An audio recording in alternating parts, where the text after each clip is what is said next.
Thank you.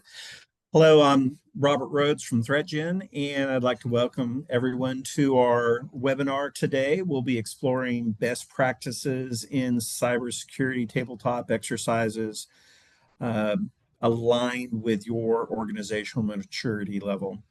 We have Sean Six, president of UTSI International, and also Clint Bodungeon. And this is probably the third time that these guys have done this presentation, so it's pretty good at this time. First, before we get started, a little housekeeping. We have an open chat, so feel free to post any questions there. At the end, we'll have about a 10-minute question and answer session, and we'll also have a recording as well as the presentation that we'll send out via email afterwards. So at this time, I'd like to turn over the mic to Sean. Thanks, Robert. Thanks everyone for joining. We appreciate your time and always open to feedback and any questions that you have as we're going, just pop them in the chat. We usually try to make this very conversational, but for the sake of time and so that I can get you to the fun part, which is Clint's demo of ThreatGEN and running through the scenario that we've selected for him. So I'll get through the slides and we'll make sure we have time at the end for everyone to pop off mute and to ask questions. But I am going to run through the next here is a quote that one of our cybersecurity experts picked. Effort and courage are not enough without purpose and direction. And I think the main focus of today is really from our experience, we've seen a lot of people run, a lot of companies, operators in particular, they'll have assessments done in isolation of their tabletop exercise. And often that's not fed through. So the assessment and the feedback is not fed through even into the incident response plans, but for sure, we rarely see it fed into the tabletop exercises. So as we've gotten more familiar with doing both and have gone along with the most recent TSA mandates, we felt like it was a good idea just to host something and share with everyone.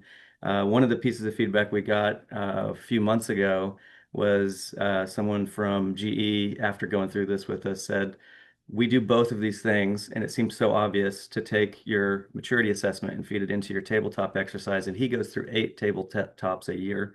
And he said not one time have they actually used any of the assessments as feedback or input to the tabletop. So it seems obvious, but we're here to help you and to build the justification. I also wanted to say that we're focused on OT cybersecurity and OT tabletops. And you can pretty much assume if you're working an OT assessment or an OT tabletop that you work in critical infrastructure. And critical infrastructure is highly interconnected and highly interdependent. We have a lot of supply chain risk. We have a lot of supply chain dependencies. And those often go unaccounted for in the assessment and in the tabletop exercise. So that's just one of the pieces here is we have, as a country and as a people, we have a big dependency on all these things working. The lights are on because electricity's on, electricity's on because the water is cooling the turbine or the nuclear fuel rods. And there's so many pieces here that are interconnected, and it's a very important piece of work. And what our clients do is very important to the well-being of the economy and to the people. So we don't take it lightly. 73% of organizations experienced intrusions that impacted OT systems in 2024. These statistics are from CSA's most recent report, came out last year. That's up from 49% in 2023. 46% of intrusions occur due to negligent insiders with trusted access. And again, a lot of times these are well-meaning, well-intentioned folks that are trying to do something quick and help the business out. And so these are things we look at when we do our assessments. More than 34% of global ICS computers saw a malicious attack in 2023. 40% of OT-ICS asset base is outdated, posing significant cybersecurity risk. And just on that, in and of itself, the outdated part's not such a risk. It's whenever you put current communications infrastructure in place that now exploit that, which is often what actually makes that outdated base a risk. The other issue that we're running into and that we see in the industry, and this is true, district energies, we've done this for the International District Energy Association, done this for water authorities, we've done this for power, we've done this for downstream and midstream, and we see this ratio everywhere we go. There's for every one engineer or operator coming into the field, 5 are leaving. And when I got into the industry 20 years ago, that was 1 to 3. So it's increased dramatically. The average age of the technical worker in the OT space was 55 when I got in, and now that is 65. So we've seen a big gap, big knowledge gap, and we've seen a replacement rate that's not realistic. So we need to be smarter about how we do things, and that local knowledge is no longer there. So having an assessment, standardizing on that, and training and testing to that training is very key for us to continue continuity of our infrastructure. 33% of engineering roles go unfulfilled in the United States. So we all have to work harder and work smarter and work closer together to align and increase our resiliency. We're going to go through some quick introductions. We'll talk about the maturity model frameworks, and we're just giving some examples. This isn't going to do a deep dive in any specific framework. Just give you a taste and a flavor of what's out there. We'll talk about the benefits of doing a maturity assessment. A lot of times people just want to tick a box because the insurance or the regulatory agencies require it. But while you're there, there's some best practices to get the most out of it since you're spending the time and money to do it. We'll go through some sample maturity model tiers, roadmap, and scorecards. These are all fake scenarios. None of these are data from real clients or real assessments that we've done. They're just examples from our experience. And then we're going to hand it over to Clint to take that fake scenario and those assessments to run an AutoTabletop through ThreatGEN's AutoTabletop. So, and then we're going to summarize it, and we'll leave some time for Q&A on the back end. So we've already introduced myself, and I would say 20 years ago, I came in handing out records at Devon Energy. And then in the middle of that, I ended up getting selected to go on the rotation program. And that was very eye-opening for me. While I was on rotation, I ended up being part of my first tabletop. And I got to see a scenario for disaster recovery and for business continuity. And then that led me to continuing on into that space post the rotation program. Later on in 2012, I moved to Houston to work for BHP, and I became the ICS communications unit for our South Texas asset. And we went through some very real scenarios, and we went through some very real issues. And we had multiple attacks on our OT network, and some that were essentially tunneling in through the IT network into our ICS system. During that time period, I was on 3 tabletops a year at different levels for enterprise, regional, and then down to the asset. And I can say that not one time did I ever see a real scenario in those tabletop exercises. And when we went through those tabletop exercises, and you're around the table for those that have to do the ICS annual, they bring in a facilitator. You're there for multiple days. You got to go through your training, and then you do the tabletop exercise. And quite frankly, it was death by PowerPoint. And this isn't, we're using PowerPoint right now. PowerPoint definitely has a place. And I would say it's better than nothing, but it's not very flexible. And you're kind of shoehorned into the scenario. And if somebody says something that gets out of whack, it could screw up the rest of the slides, and depending on how complicated you make your slides. So we've partnered with ThreatGEN to make that a little more lively and a little more reactive, so that you're not beholden to, slide 4 says this, so you can't say it in slide 3 just yet.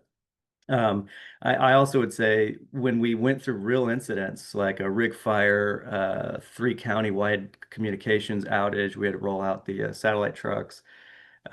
We had a well blowout, it's like 2,200 barrels a day. And none of the training and none of the incident response plans were never tested in those tabletop exercises. And then in the tabletop exercise, we weren't really ready for the real world scenario. So a good tabletop exercise should make you ready for that real world scenario.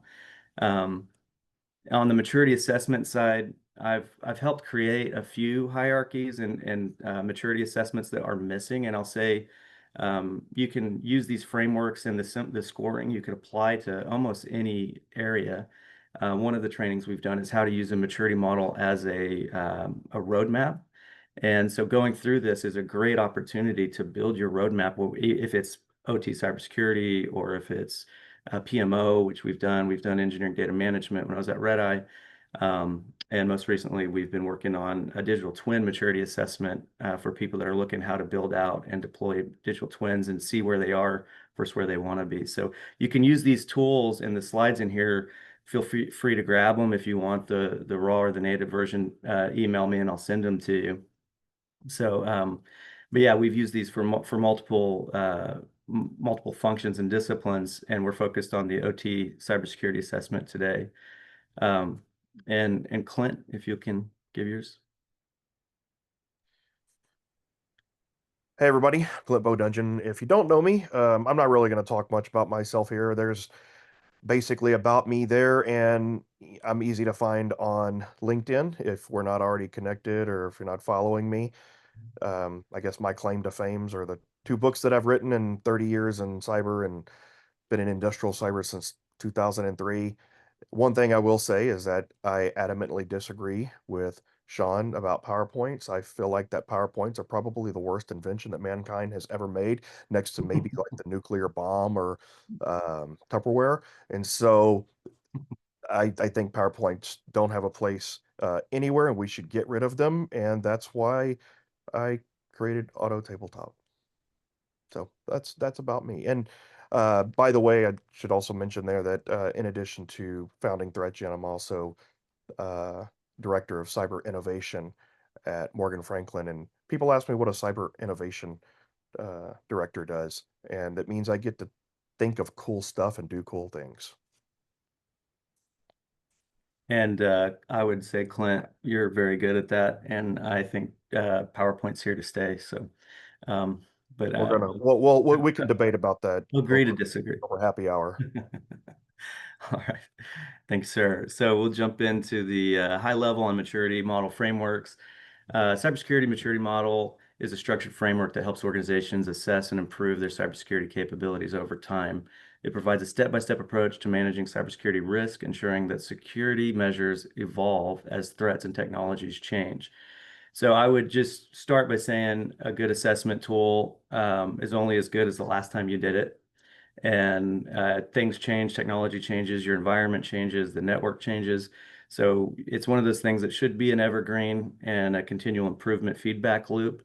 And if done right, you can use your tabletop exercise as part of that feedback loop. In fact, that's part of our advice is to bucket these two things together and to use your tabletop exercise as a feedback loop into your incident response plan and into your assessment for focus on your next assessment. For today, we're going to talk about levels of maturity, some assessment tools, and a lot of people use Excel, and we've done all the above. So we've used multiple tools. At the end of the day, doing it is doing it, and a tool will help you do it better at the end of the day. But Excel works fine.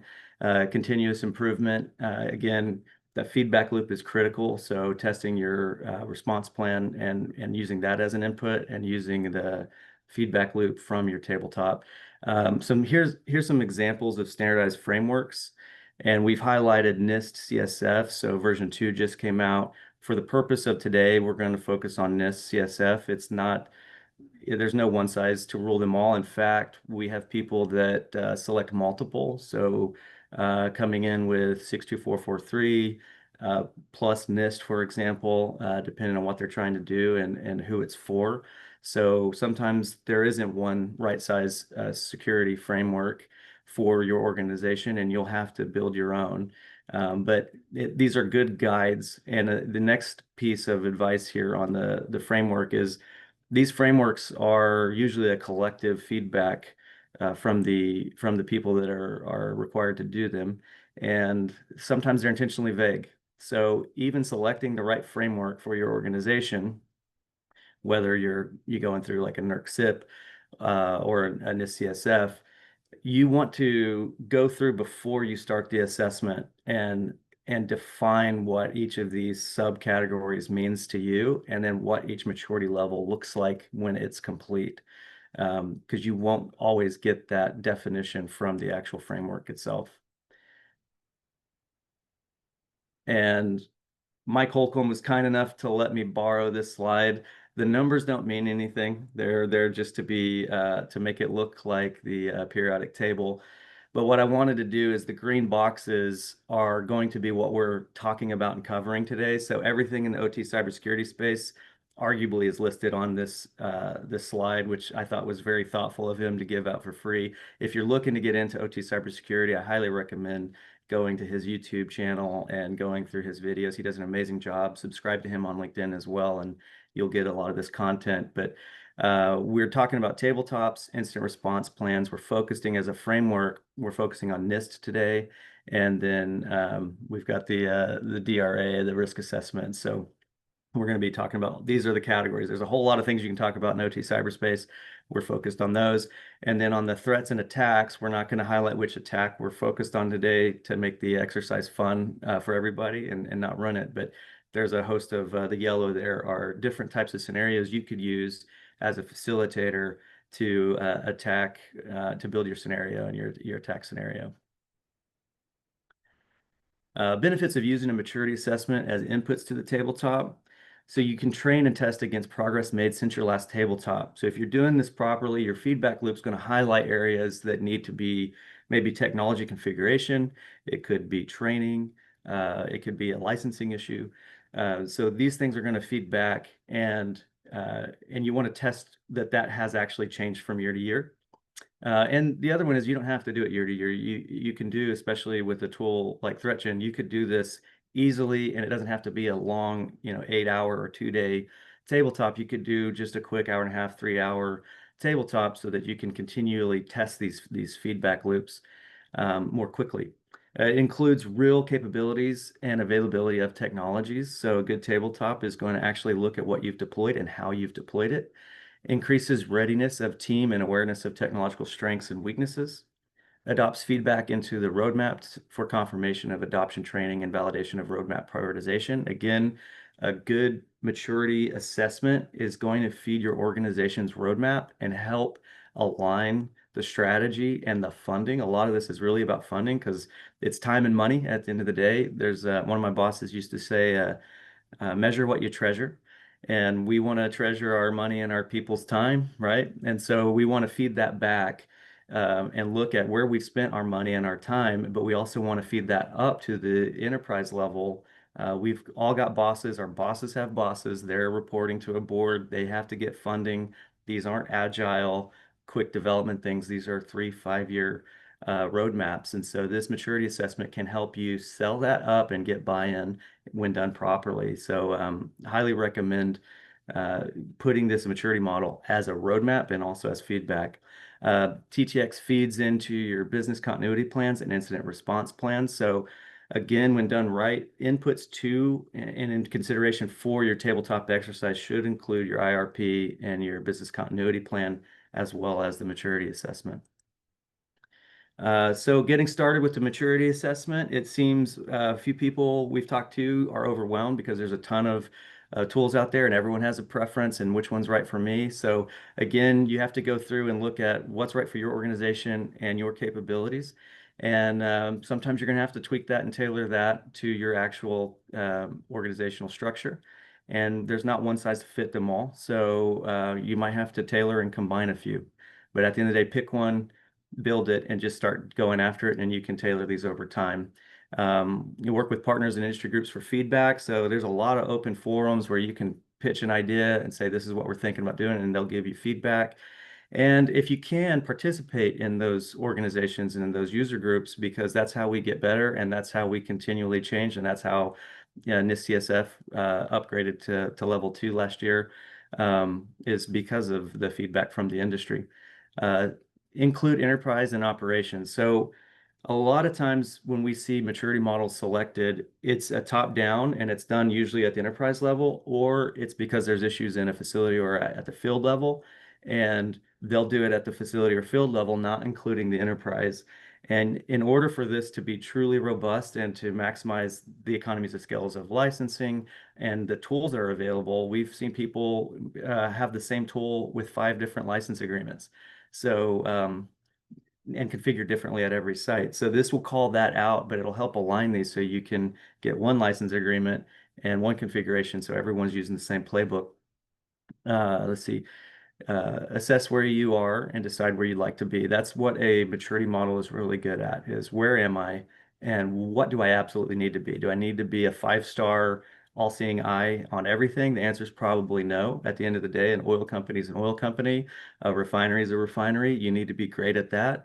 You don't have to be great at everything in these. So you need to pick what's the highest level, what's our goal for what we need right now. Enterprise with operations will lack real world feedback. So enterprise without operations, and that's the risk of doing this from the enterprise level and having a silo in the back office is the people that are actually affected, that are using the tools that are selected and pushed down, they're not considered and you're not hearing their real world concerns. And that also includes the real world architecture of what they're dealing with every single day. And you may not be aware of that if you're running it in a silo in the back office. And operations without enterprise will risk buy-in and support. So if you're doing it from the bottom up, you can have the best assessment in the world, hand it over. If you've done it in a silo, then you might run into the problem of not actually getting funding or buy-in and adoption at the enterprise level, which we argue is absolutely needed to grow the organization's posture. Incorporate the following. So inputs, again, we've talked about this a few times, but documents referenced and updated. So every time you do this, you want to update it. You want to update your policies and procedures, your incident response plan, your disaster recovery plan, or your business continuity plan, whatever your organization calls it. You want to review those after the assessment and then put those into your tabletop. This is an example. So we said we're selected NIST CSF for the purpose of this exercise. The biggest difference, there's a handful, and from 1 to 2. The biggest one is govern has been pulled out as its own function. And you can see the subcategories there and the category identifiers. So those are probably the biggest updates from between 1 and 2. We just wanted to give this to you as an example. If you're in OT cybersecurity, you've more than likely already seen this.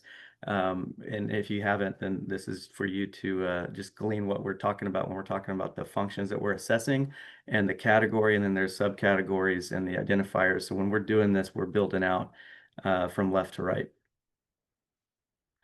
And again, this is just an example. You're going to get high level explanations and definitions for the tiers. So in CSF, you have 4 tiers. We've seen, there's 5, there's 6. I've seen some people go in with 12, which I don't recommend doing above 5. For an organization, it's hard to swallow if you're pitching this up. 4 and 5 are good levels, I think, to stick to. And so most of the best in class are usually going to be a 4-tier or 5-tier. And you'll see like tier 1, it says no formal risk programs. I'm just using that as an example. What does that mean for you? And how would you define that? What's risk or tier 2, basic risk assessments conducted?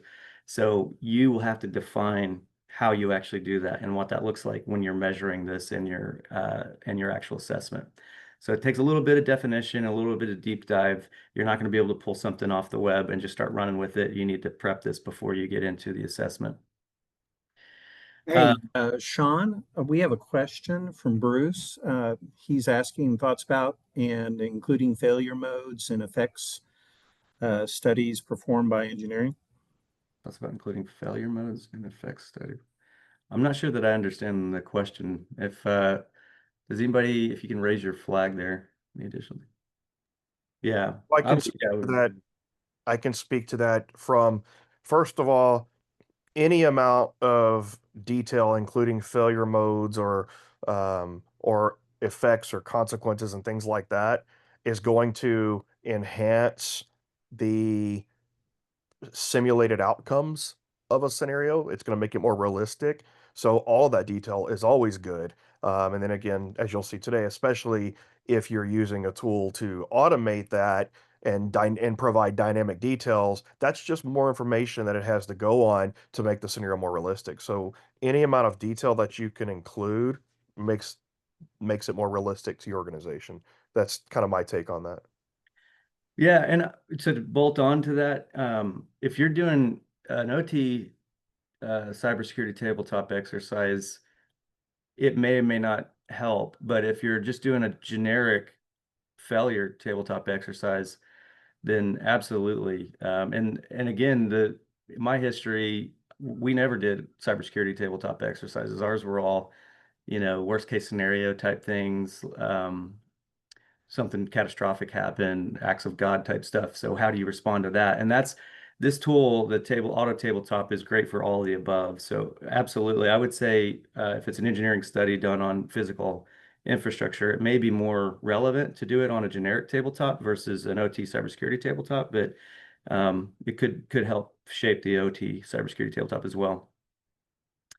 Um, Thank you there. And I see John Kozix. Thanks, John, for the feedback there. So on the sample, again, this is not reflecting an actual client scoring.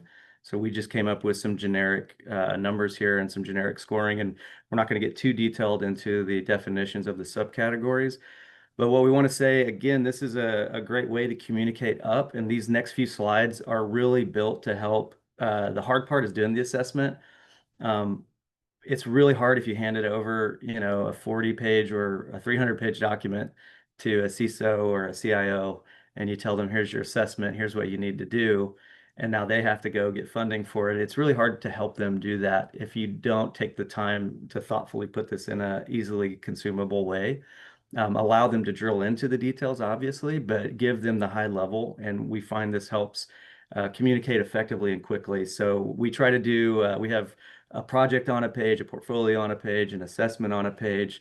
And we try to keep everything as simple as possible because we know that the higher up you go, the more precious your time is, and you got a lot of people sending you a lot of information. So how can you communicate that as effectively and as quickly as possible? So here's the generic scoring. And we've got, a level 2 for govern, 3 for identify, 2 for protect, 2 for detect, and a 1 and a 1 for recover and respond. Another way to look at that is here. And so you can get a little more detail, a little more granular, and you can say, and we've done this again for other types of maturity assessments for PMOs, for engineering data management. But again, what you want to do is coordinate between the enterprise and what they're focused on, and where are you burying your treasure? Where's your time and your money getting spent? And where, sometimes as a consultant, you're helping tell them, this is where I would, if I were you, this is where I think you need to focus your attention. But at the end of the day, they own the infrastructure, so they have to make the decision. You're just guiding them and helping them. But in this scenario, we're saying they have highlighted 2 areas. They've highlighted govern and respond. So based on their last maturity assessment, hypothetically, we came in, said, here's your assessment, and we've agreed to focus on govern and respond. So that's where we're going to focus our time and our money. That's where we're going to go get our budget.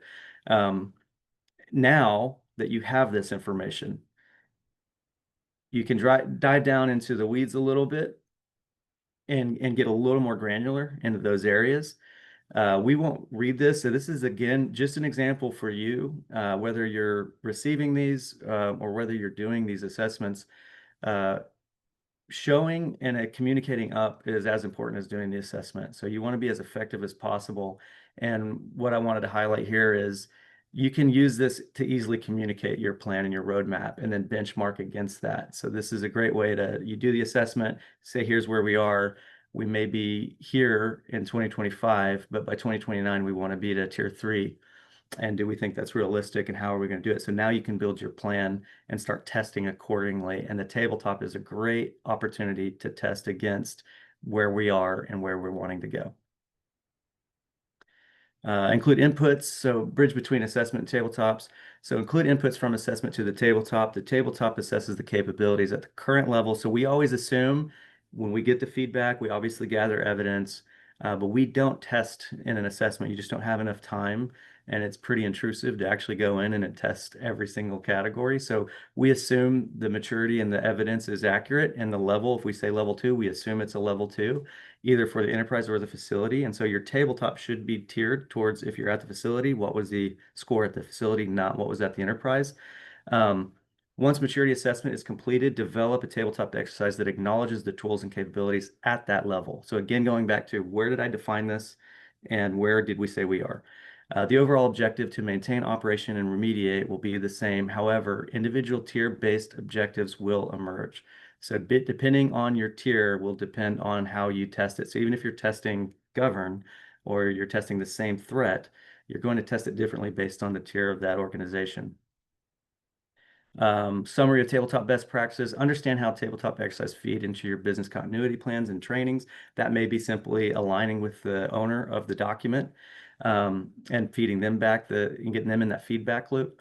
Seek to identify gaps in your IR plan and playbook, iterate and improve. Have a scribe or note taker. And one of the benefits of, and I've again going through tabletop, that's actually one of the requirements in ICS is to have a scribe. That scribe is incredibly busy and misses a lot of things, and it takes a lot to get that the minutes back from them at the end of the day, the report. AutoTabletop does a great job and makes that super easy. And I would say one of the benefits for us, what we've seen is what used to take us 6 weeks to 2 months, we can now do in 6 days to 2 weeks because it removes the burden of creating all these slides. The burden is really on making a good scenario and making sure you understand the infrastructure and the maturity assessment. So you're more focused on the main things and the higher priority things. Pick scenarios that are relatable and real world scenarios. So again, what is something that actually could be a threat for that organization? And again, we're saying leverage AI. It just helps you get there faster and it's more relevant and more engaging. I can tell you going through the tabletop exercise multiple times, we weren't very engaged, and it wasn't there's something about having this note taker take every word that you say and it's going to be in the report, but it's also calling your name out. It's not just a generic slide with a generic name. Really makes it more engaging. So repetition is key. What we were talking about is set a cadence and stick to that cadence. You can actually use these tabletop tools and the tabletop exercises as training for new employees so that they're getting familiar with it, and it's going to throw scenarios at them, but it's going to reference your response plan. It's going to reference your architecture. It's going to reference your tools. So it's you don't have to just make it a once a year thing. You can make this an iterative, quarterly, and have a big one once a year as opposed to just one mandated one because TSA says so. You must have an incident commander who is in charge and makes decisions during an incident is not decision by committee. So that's good training for the incident commander. Plan enough time for lessons learned and to go over the after action report. So again, a lot of times once this is done, people just get up and leave. We advise that you schedule time afterwards for your lessons learned, and that should go into your report and should go into your after action plan. Use a credible framework, obviously, and make your own where there might be gaps. Actively involve all stakeholders of the infrastructure being assessed. Again, a lot of times when we get to the tabletop, the key decision makers aren't there, and the people that own the output of this aren't aware of what's going on. So you want to make sure that you're including them before, during, and after. Exercises don't have to be multiple days or even one entire day to be effective. Again, just iterative. The more the merrier is our thoughts on that. Have an IR plan and playbooks and use them during the exercise. So it's a big miss, in my opinion, if you get into a tabletop exercise and you're not actually referencing your documentation, because that's part of the test. Is your documentation accurate and up to date? Has it been communicated? Train like you fight, communicate and act as if you were in a real world incident. The more realistic the scenario and the more realistic the architecture and the framework that you've used as an input, the more relevant that's going to be. So in summary, the benefits of performing regular tabletop exercises are validate plans and playbooks, pressure test documented procedures against realistic scenarios. It enhances your security culture, turns security as everyone's job, which we all get those messages from our IT cybersecurity folks, but it turns it from just a slogan to actual muscle memory. And that's what a good tabletop exercise is. It's building that muscle memory. Consistent skill retention, frequent practice keeps procedures and contacts fresh. Sometimes it's just knowing who to call in an incident and knowing where to find them. And when you're across the table in these fun exercises, that makes it a lot more easy whenever you're in an actual real world scenario. Increases alignment between enterprise and site or field level personnel. So it builds a team there that you don't get sometimes in these tabletop exercises. The only time these people are going to be in the same room, the only time your insurance guy, your legal team, your network, your IT and OT cybersecurity folks are going to be in the same room is either when there's a real incident or when there's a tabletop exercise. So it's a great opportunity to build that camaraderie and alignment across the teams. And it validates, verifies assessment levels by increasing the relevance, risk and downtime are reduced. So jumping into the scenario, we're going to get into the fun part now. Today's scenario, we're running a tabletop exercise for Proxima Midstream Energy, a midstream oil and gas company actively working to align with NIST CSF2. We're going to look at their governance and incident response program functions under two different maturity levels. In the first scenario, Proxima is early in their CSF adoption. They have policies starting to form, but gaps still exist in roles, approvals, and decision ownership. We'll see how basic governance and escalation processes hold up when stressed. In the second scenario, Proxima has invested heavily. They have policies, roles, access controls, and regulatory processes fully implemented. But now we test how well these processes actually function under a real-world friction, vendor conflicts, regulatory gray zones, media pressure, and internal disagreements. Both exercises focus on decision-making, policy execution, and cross-functional coordination under pressure, mapping directly back to CSF2 governance and response subcategories. This is for you if you're facilitating or running through this. So we've got the low and we've got the high on the CSF here. So we've got compliance, focus, primary challenge. If you want to grab these as a screen grab or if you want the slides after, let me know. The main thing to focus for us is the facilitator focus. If you're facilitating this in-house or if you're a facilitator coming in as a third party, on low compliance, you want to focus on who owns the decision, what policies apply, who escalates. If they're at high compliance, your focus as a facilitator is the process followed and has it been trained? Are standard operating procedures applied? Is the messaging aligned? So having said that, this one is also for you to screen grab if you'd like. This is how we would build a tabletop exercise. We've already gone through these, but getting down into this area, instead of creating a PowerPoint and spending a lot of time shaping the scenario and writing it all down and making sure you didn't miss anything, we would just build that scenario. And there's injects that you could throw if somebody does get ahead of you. You can have an inject ready to go, which is essentially a pivot to add on. And it's also a real world scenario applicable to that organization so that you're ready for any caveats that are thrown at you. And then lastly, the review and fine tune inject list. So you want to make sure you go through that scenario, practice it, make sure your injects are ready to go. And with that, we will hand it over to Clint. All right. I don't know if we'll have time to get through both scenarios. What was our scheduled time today? We had an hour, but I don't think anyone said that we were time constrained. Yeah. Yeah, I don't think we'll be able to get through both scenarios, but we'll be able to go through the demonstration of how this works and how it all integrates. So real quick, let me make sure that at this point, because I would, participation would be good. So I'm going to go ahead and give everybody the ability to unmute themselves if they want to say something during the exercise. And then, real quick, let me share my screen.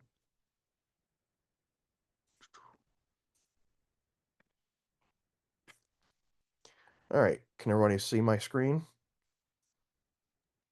Yes. All right. Let me get all my stuff out of the way. Okay. So real quick, going back to what Sean was saying about setting up the exercise. So here, I have a pre-configured exercise here. In this case, it's just a generic pipeline company, but we'll just real quick go in and rename it to, what was it, Proxima? And then that should have been oil and gas. All right. And then also, let me save that. So since this is a made up company, I didn't have like vulnerability assessments and all that. So I'll show you in a minute. We added some text. There's two different ways you can add information. You can add information in the settings, but you can also add information via documents. And you have these global documents, which are some sample documents here, but you can also add your own organizational documents, vulnerability assessments, whether you want to have risk assessments or your CM2 or your CSF to assessment data. And then you can also add it in the settings under scenario details. And so one of the things we did here is kind of put in here, oh, where is it at? That we have, oh, well, we'll just add it then because I didn't save it. So we'll just go here and we'll say that this organization is at CSF V2 Tier 1 currently. And it automatically knows what that means and takes that into account. But we could go through and we could give it the score for each if we wanted to. But there's a lot of different settings we can go in here. And one thing I'll say real quick is that the depending on the level of details you want to put into this, you could start up a micro assessment or a micro tabletop instantly if you wanted to. You could just select your industry, give it a company name, maybe some minor details, and hit go. And in seconds, you're doing a tabletop, and then all your tabletops that you've done, this is just sample data here, but all your data would show up here. It would give you, you could go back and look at the details of each of the scenarios, all the scenario as it was written, network environments, etc., the transcripts that happened both in the exercise as well as what's happening behind the scenes, like with the threat agent and the scoring agent. However, if you want to add more details, then you would go in and configure. Let me make sure that well, for some reason, Maxima. It's because every time I come to this scene, it restarts it. So, and again, we are in this. This is version 2. This is the first public look at version 2. It's currently still in beta testing. So I'm really tempting the demo gods here today. Let's go ahead and put that back in real quick, and then we'll resave it.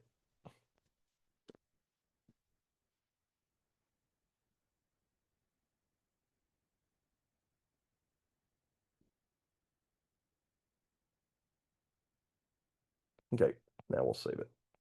And so if you wanted to add more details, you could take the time and sit with your team and hash out the details, run through a few sample exercises to get it tweaked how you want it and then go. And so, like Sean said, this could take you from taking days or weeks or months to plan an exercise down to minutes, hours, or days to get everything tweaked and tuned. And so, with all the settings in place, I'm going to go ahead and just click new exercise, and it's going to validate the input, meaning it's configuring the exercise. It's making sure that all the input that I put in there is valid and not trying to do anything outside of the bounds of the exercise, the settings, the rules, configuration.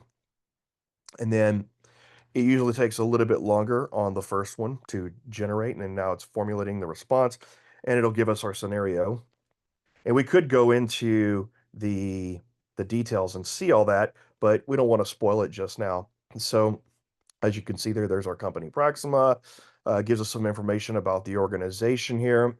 But first and foremost, it gives us our scenario. So it says, oh, and let me do this real quick. Let me enlarge this for the people like me that are blind. Oh, that looks good enough, right? All right. So in the early hours of the morning, unusual activity was detected within Proxima's process control network.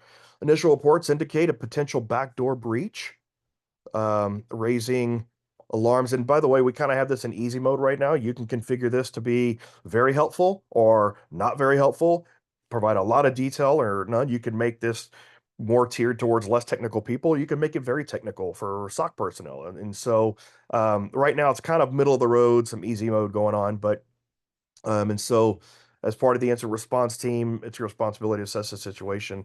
And so, this is kind of what we have going on. So, feel free to unmute yourselves because I cannot see the chat right now. So, you can either chat and people can relay that to me, or you can chat and give me suggestions. But right now, maybe we can see. So, indicates looks like a potential backdoor breach, raising alarms, prompting immediate attention. So, maybe right now we'll ask it, what, are there any systems down and maybe to be affected?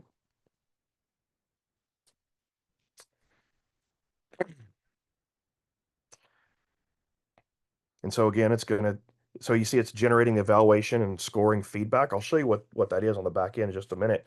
And now it's generating the threat actor response. So we have a live threat actor agent on the background progressing the scenario, and it will respond directly to what we're doing. So this is completely dynamic. All of the injects, you can specify injects, but the injects will also be dynamic. That they'll be dynamic and they'll be consistent with the flow of the exercise, and everything that happens in the beginning of the exercise is remembered later. And so real quick before we go through this, I'll just show you. So if we go over here, I'm not going to show you the full scenario that's been generated, but if we go to the transcripts, we'll see this is what we're seeing in the other screen there. Everything's timestamped. These transcripts can be downloaded, but also you'll see this is the back end. This is what's going on the back end. So we have the scenario creation agent created this scenario.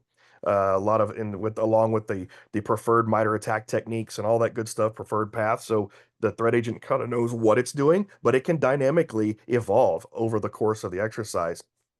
And then you can see here's where we told it the message. Are there any and I even misspelled it, and it's still that's fine. It still knew what I was talking about. But the judge, scored it a 5, and why? Why did I get a score of 5 on that action?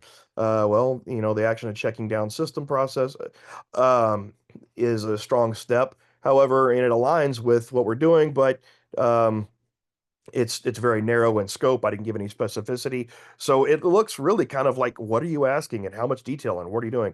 And then, of course, the threat actor will continue moving. So in this case, I'll just little spoiler alert here, but it's exploiting a newly discovered vulnerability. It advances its attack progression. It updates its objectives, whatever technical details it's working off of, and shares the IOCs that can be discovered. So it's doing all of that. So there's your only spoiler that you'll get here. Let's go ahead and now go back to the exercise. Oh, let's go back to our exercise. There we are. All right, so here it says that our inquiry into the status of the system and I hope it didn't think that I meant system D as in a system daemon, but that's all right. Hopefully it thought I meant systems. But so the tank information system in the K20 building has lost visibility. And you could give it network diagrams. You can feed it whatever information you have, your incident response plans and all of that to be able to make this tailored specific to any type of environment. And so looks like the loss of visibility indicates a disruption in communication between the TIS and the tanks potentially caused by the malicious activities identified on the network. And again, this is easy mode. We've already kind of identified there's malicious activity just to kind of speed up the process. So we're kind of skipping right past the identification phase and going right into classification and containment, hopefully. It says, as we delve deeper in the investigation, consider focusing on the network traffic logs, and it's given us some hints on what to do. Again, easy mode. All right, so let's take a look at those. Let's do that. It's given us a hint. Um, so let's go ahead and let's look at the network traffic logs like it suggested.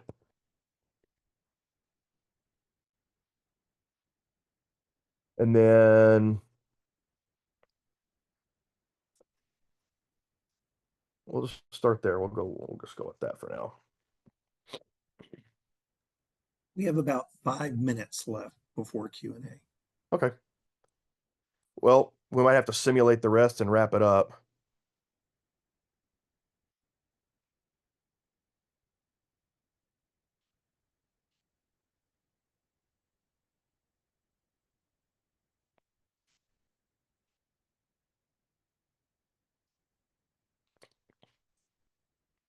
All right, in this case, we're actually just showing, it's just giving us summaries, but we could actually tell it to show the log output. So, so for example, I could say Can you show me the log output of those traffic logs?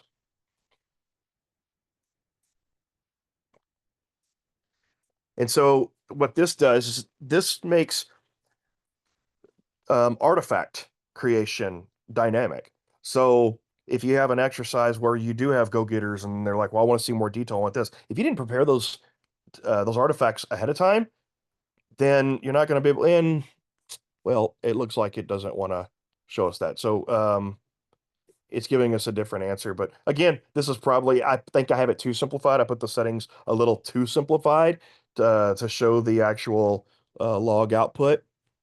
So that's my mistake in my configuration. But you can have it generate any amount of actual dynamic artifacts and details as you go. So looks like we have notable connections originating from the internal email server using non-standard ports. All right, so let's go ahead and I'm just going to go quick with it. I'll say, all right, so let's take for now, let's just take the email server offline and investigate it. I don't want to take any operational systems offline right now. Let's see, what's what else do we have offline here? All right. We'll go there. Well, let's just pretend that we think that's the only one for now. And then let's say after that, let's monitor the network for any additional evidence of potential lateral movement.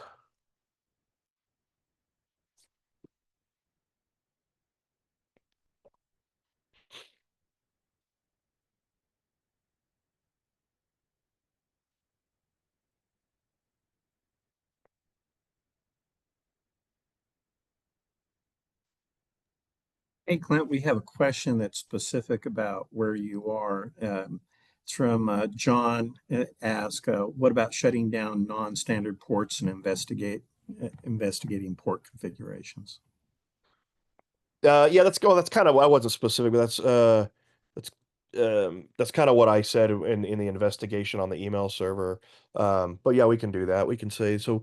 All right, so we took that offline, and as we proceed to monitor the network for any signs of lateral movement, okay.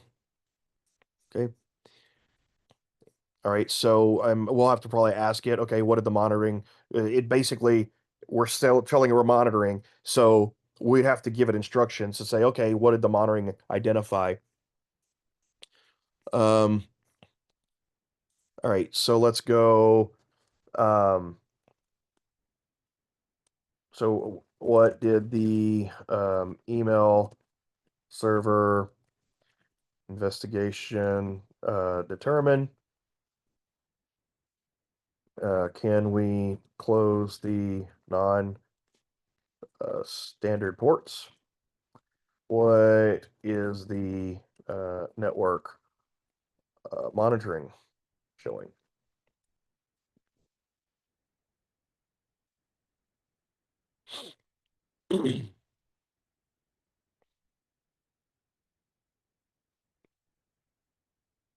And we're, like I said, we're keeping this real high level just so we can, uh, speed through it.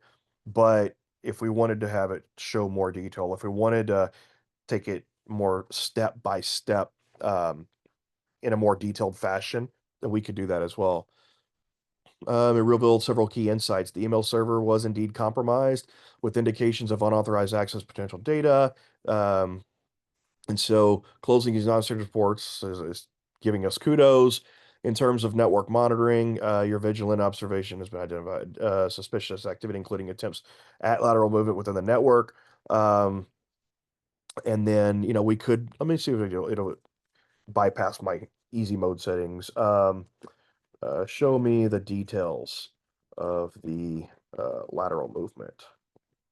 I'll just see if it'll bypass that.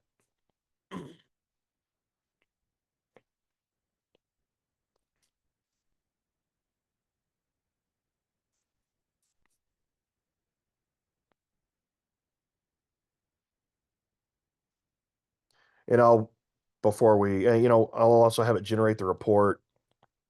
I'll just kind of see if I can, it won't be a good report because we're not done yet, but we've done some things.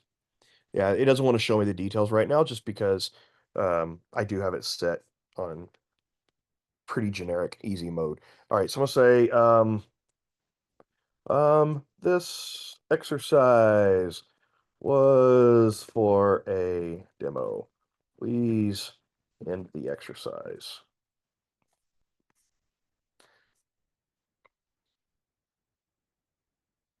And it'll give us it's kind of doing our final score. And then it's going to go ahead and tell us that it's going to end the exercise.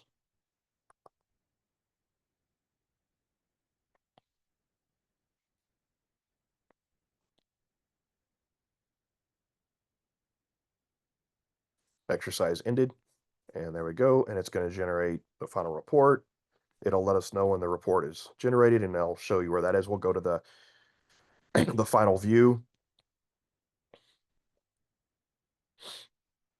That'll take just a few seconds.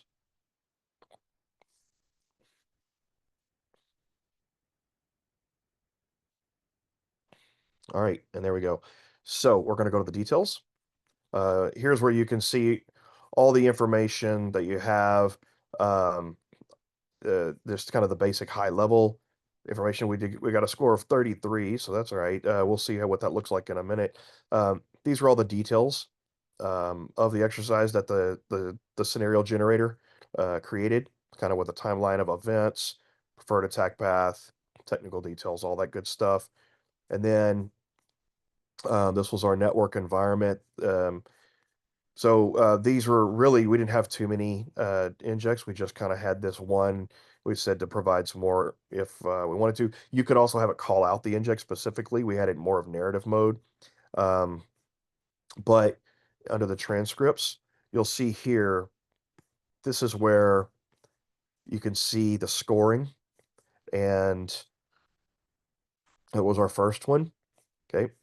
And then here, the next one, we got a little bit higher score. It liked what we did with asking for the logs, etc. And then you can see the threat actor decided to try to maintain persistence in compromising systems by developing additional backdoors.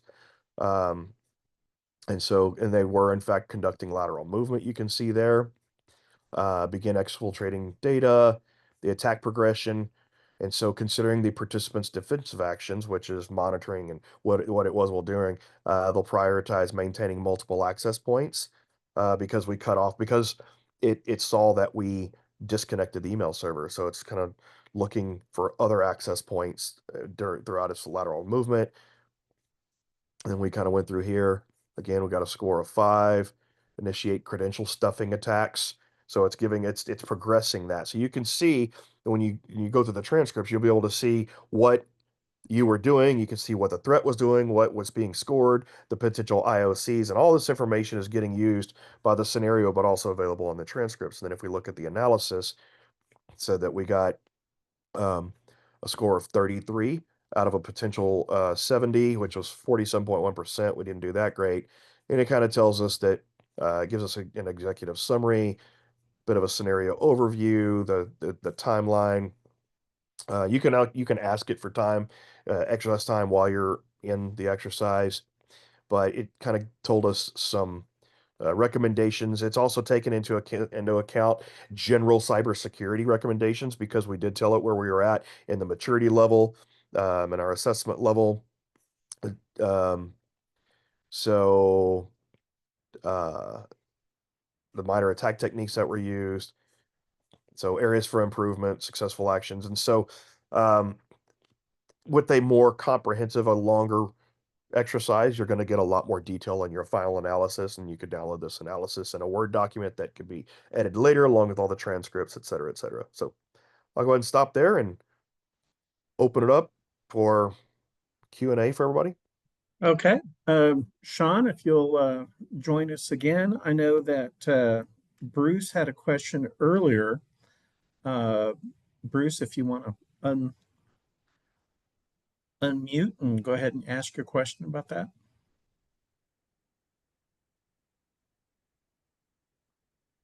Let's see. I think I can do that. Oh, I'm sorry. Was that directed at me, Robert? Yes, it sure was. Oh, okay. I was just curious, and sorry, I'm kind of in a noisy spot. If there's any thoughts about the value and even feasibility of integrating the ThreatGEN TTX to, I'll call them hardware in the loop test harnesses, where you might have, say, a workbench of PLCs in that test harness that might be controlling and picking up telemetry from just a test pump, for example, and just get like a two-way feedback into the ThreatGEN. Yeah. Kind of, yeah. So we do have plans on the roadmap to integrate this with MITRE's Caldera, which is an active red team emulation platform to where you could have it actively communicating back and forth with agents to where ThreatGEN could then actually control the red team agents, but also receive communication on the wire as well. So that is on our roadmap. I don't know if you want to also bring up our Thanks, integration Clint. with Freenos. Oh yeah, we also have integrations with certain asset management and vulnerability management platforms. So Freynos right now is one of those to where, and you know what? Let me just share that real quick. I'll go back to sharing that and I'll show you to where um, we have.